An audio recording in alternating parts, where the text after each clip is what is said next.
You are watching Matt's Minis, a Louis Lafleur program. This is a free episode available due to the graciousness of Mr. Lafleur himself. Please support the Patreon at www.patreon.com/LLPQ to watch all Matt's Minis episodes, including ones from past seasons, and other wonderful programs. These are Matt's Mini Reviews, presented by Mr. Louis. These are Matt's Mini Reviews, presented by Mr. Louis.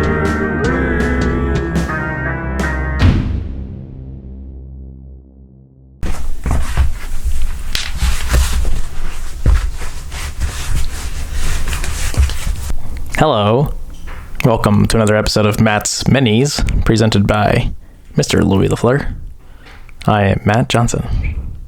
This episode of Matt's Minis is for the week of February 12th, 2025. First movie of the week is called Longlegs by Perkins, 2024. Infamous horror movie from last year with the scariest movie of all time marketing. That seems to get applied to everything these days. Wasn't really too scary. Not very much at all. Especially once Nicolas Cage comes into the pictures. I will say for the first half, I really liked the vibe, and it was kind of scary, I guess, ish. More because I think it had good camera work and everything. And I mean, especially because it's just following around this FBI woman who lives in a ridiculous house for an FBI woman with full windows for walls, and she's just worried people are looking inside of her house at all times and seeing people getting things and getting a little letter inside of her house and spooky little things because she's chasing after a serial killer that's called Longlegs, and Nicolas Cage might very well be that serial killer. Although it was kind of annoying to me how every shot she's perfectly in the middle of the frame and everything's perfectly centered like Wes Anderson style, which made for just some really weird, some reverse shots just looked super weird because they're just right center. There's just a couple in particular that I'm thinking of, but anyway, don't really understand why that was necessary. I wonder does this guy do that for all of his movies? I know The Monkey's in theaters right now, and it's getting some kind of reviews. So that's really the reason I watched Longlegs, is because I was thinking about The Monkey. So we'll see if that comes soon. But yeah, I thought once Nicolas Cage comes into the picture, I mean, it's hard to just be scared at all of Nicolas Cage, obviously, even though he's made up very pale and freakishly weird looking in this with his long hair and everything, which was great, but he's just a farce. Just a ridiculous person. So it's hard not to just laugh at Cage the whole time. And then it goes this whole Satanist route, which was the worst possible place it could have gone, and had very much Hereditary vibes by the end, which was unfortunate enough. To my Matt's Minis moving mobiles in the movies, this one had a couple. It's like a period PC movie. They're driving around a couple old Chevys, old Chevy wagon and a Chevy Nova in the beginning. The main FBI woman's mom has a Volkswagen Bug, an old 60s looking Bug or something that doesn't get driven at all, but it's in there. And I think, there's a cool Oldsmobile from her boss, I think it was, that reminded me of my grandpa's old car. So there were a few cool old cars, but it wasn't a lot of action or anything with them. No chase scenes or nothing like that. They're just kind of there in the frame and being driven a little, very low top speeds, maybe in the 20s or 30s tops. I think I'll probably give this a 4 and move along.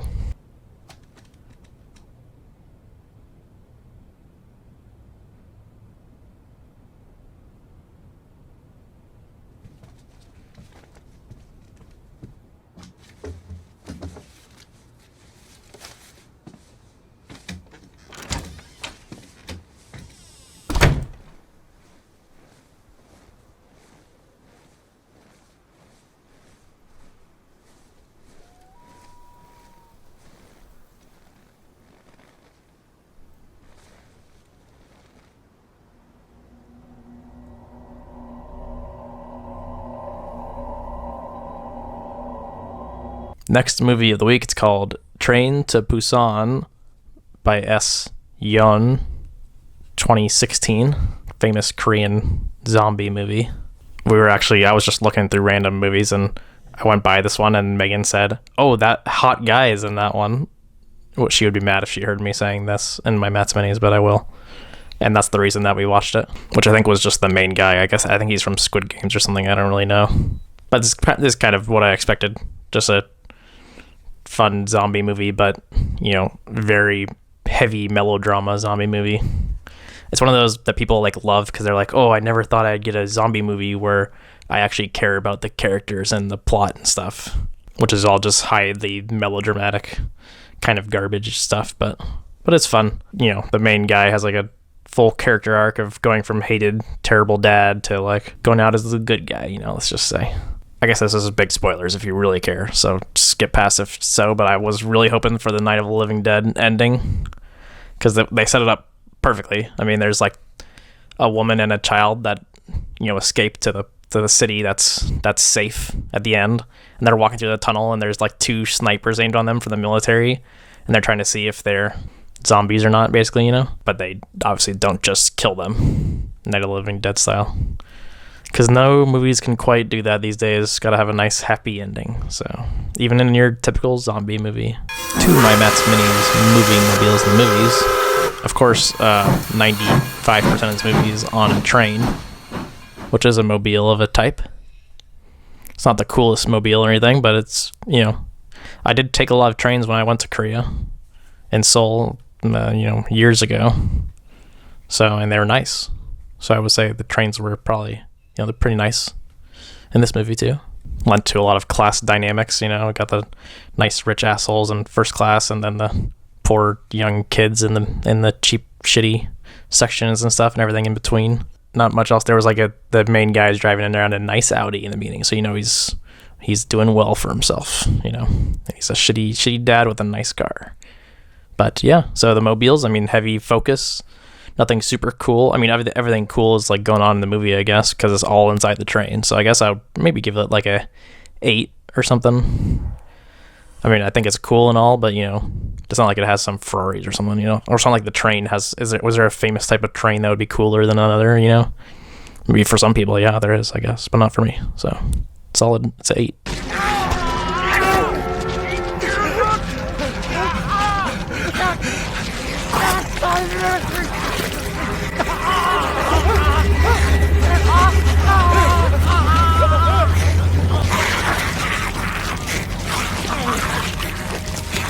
Okay, that was Train to Busan.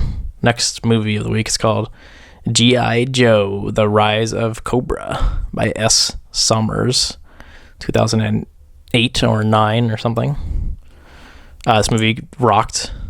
Did not really expect it to. I thought it was going to be kind of cheesy, proto-Marvel-y trash, which it kind of is, but it's actually way sicker. This is the same guy that directed The Mummy, the 1999 infamous now Mummy. And I did not expect there to be a bunch of guys from that and The Mummy too, for that matter. That's right. Mr. Brendan Fraser has a little cameo, uncredited.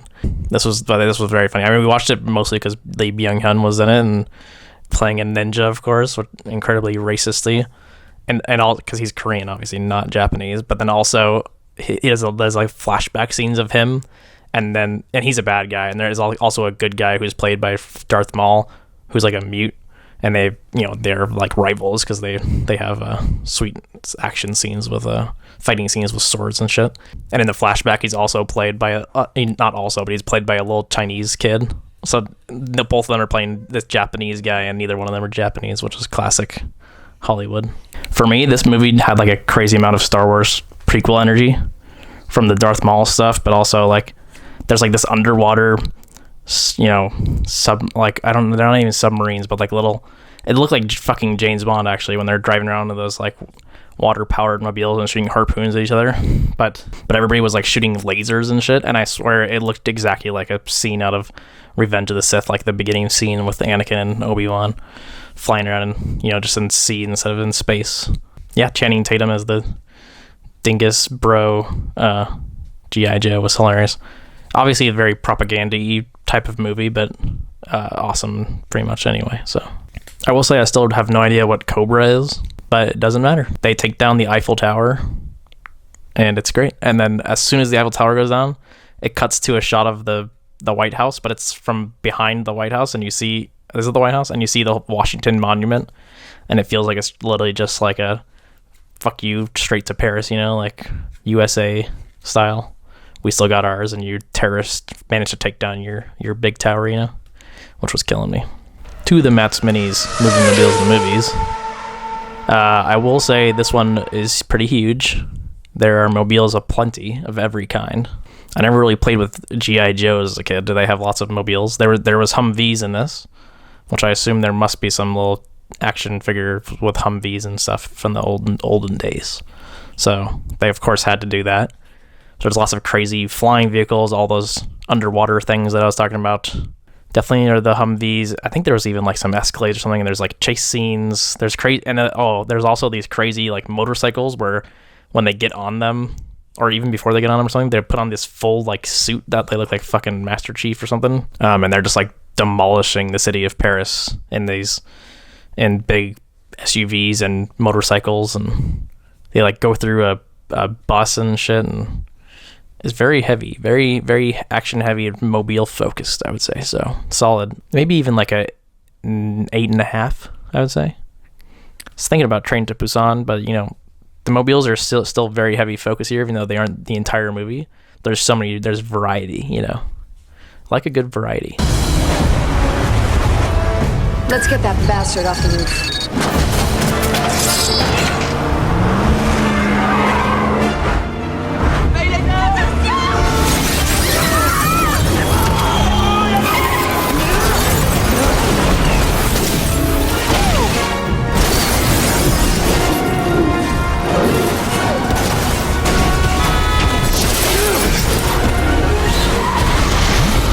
That was G.I. Joe, The Rise of Cobra. Next movie of the week, it's called Taffin by F. Megahy, 1988. Some random Irish movie with Pierce Brosnan doing his actual Irish accent. Before he's James Bond, of course. It's fun to watch these kind of movies before the James Bond was actually James Bond, because it's like you can see why whoever scouted him as James Bond was looking for him, you know, because they're very James Bondy in this, just like a badass guy doing whatever he wants and owning people and stuff. He's basically just like a strong arm in this little tiny Irish town that just people use him to get what they want or whatever. And then it takes this whole turn into this like anti-corporation kind of pro-environment-y type of movie, because some guy's trying to build this like industrial plant and ruin their little town, you know, and he's doing it all legally, so they can't like stop him through courts. So they're trying to get Pierce Brosnan to go and like fuck with him, you know. And then of course he's also like, besides having like being this nice tough guy with his heart of gold, he's also like a super intellectual. So he's just like a perfect human basically in the movie, you know, in every way.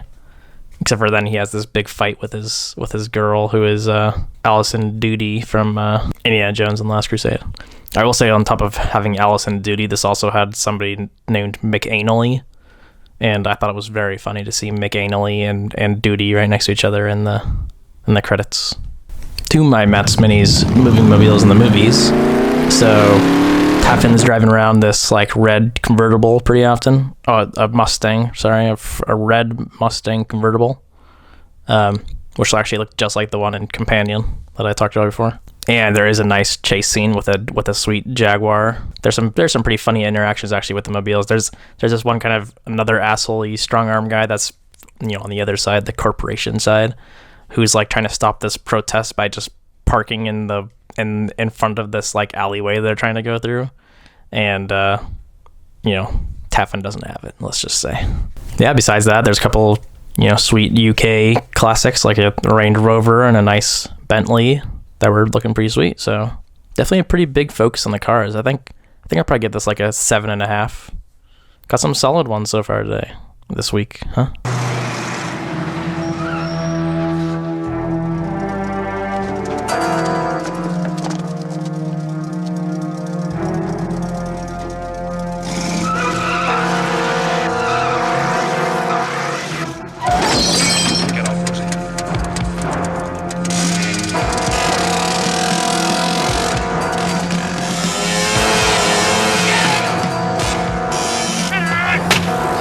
Okay, that was Taffin. Next movie of the week, it's called Boiling Point by T. Kitano, 1990. So I saw there was a new Kitano movie out, and I was gonna go watch it, but I was like, maybe I should watch a few more of his, before going right to this brand new one. Also, just learning more about the guy and who he was and everything. I didn't realize he was such a big comedian, because I'd only really watched Sonatine, I think, and it was funny, but I don't know, it wasn't full-on comedy, There's a ton going on in it, and kind of similar to this one in Boiling Point. A lot of it is very similar.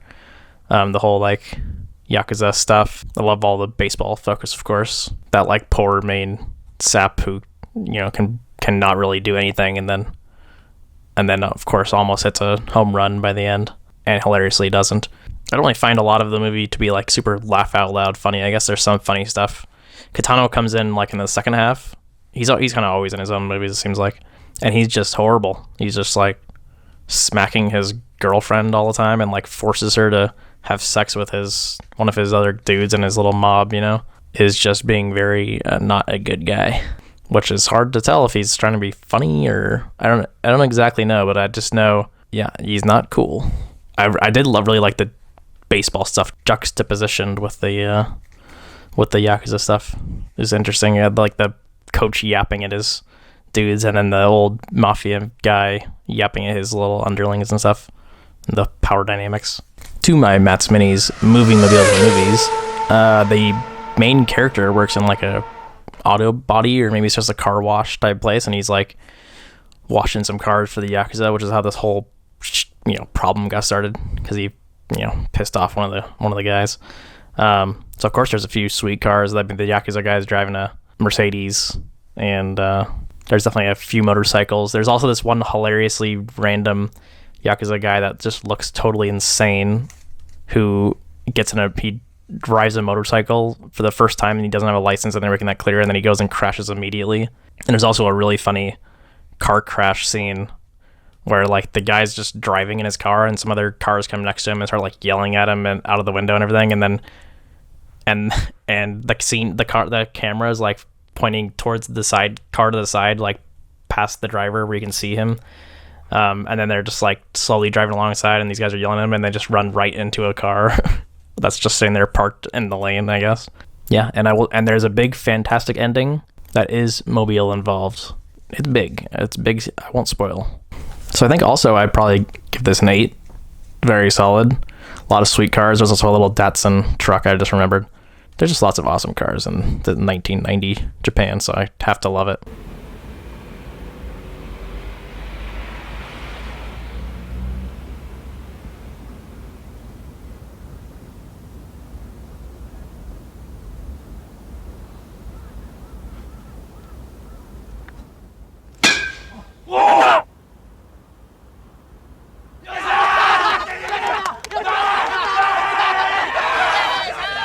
Okay, that was Boiling Point. Next movie of the week is called Between the Lines by J. Micklin Silver, 1977.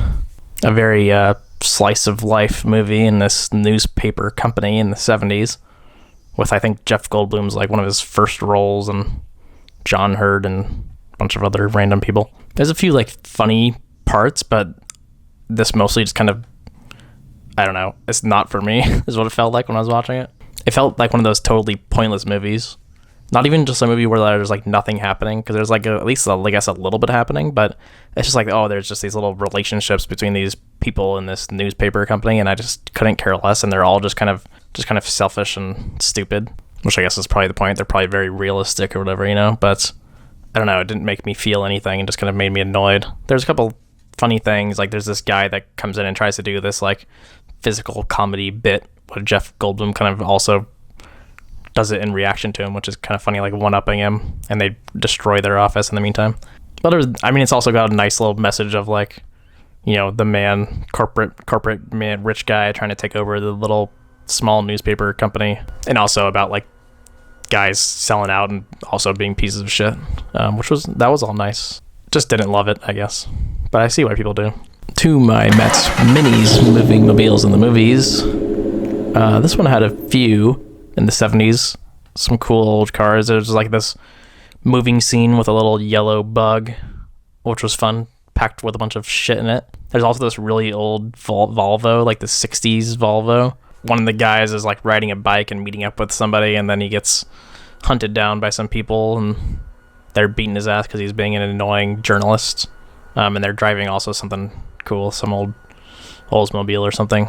I think an old Lincoln or an old Mercedes or something. There's a lot of old looking cool cars. I mean, it's all around Boston, and they're just kind of filming the streets of the city kind of often too. So there's just cool cars driving around. Like the beginning of opening of it is one of the guys just going around and trying to sell newspapers on the street in the middle of an intersection, just walking out to people's cars and small talking them and trying to get them to buy a newspaper. I think I'd probably give it like a 6.5 or so. You know, it's mostly just indoor scenes with no cars, but when they're there, some good ones. Come on, Mac!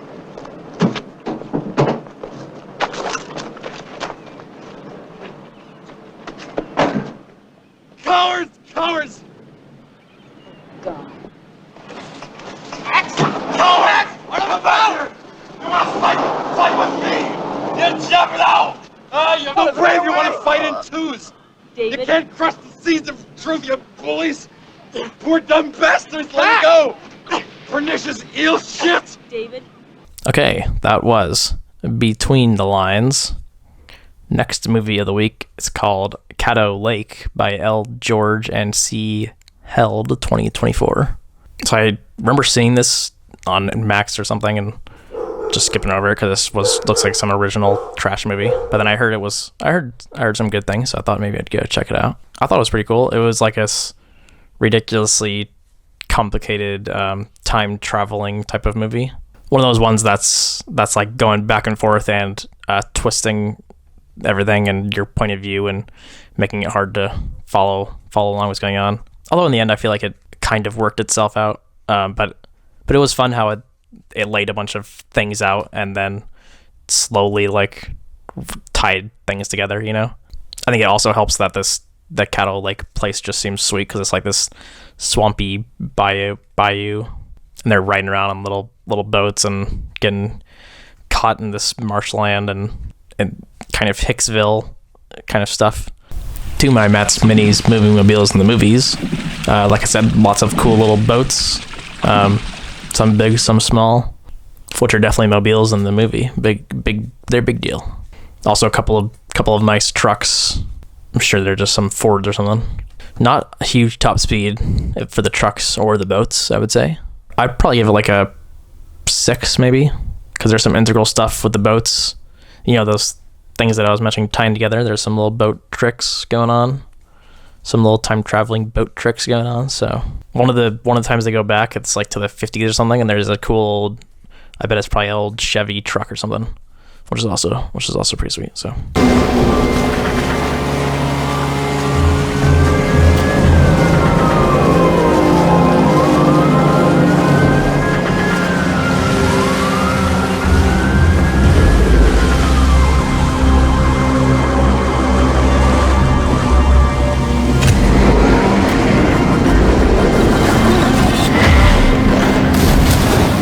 that's it. That's my Matt's Minis for the week. Signing off.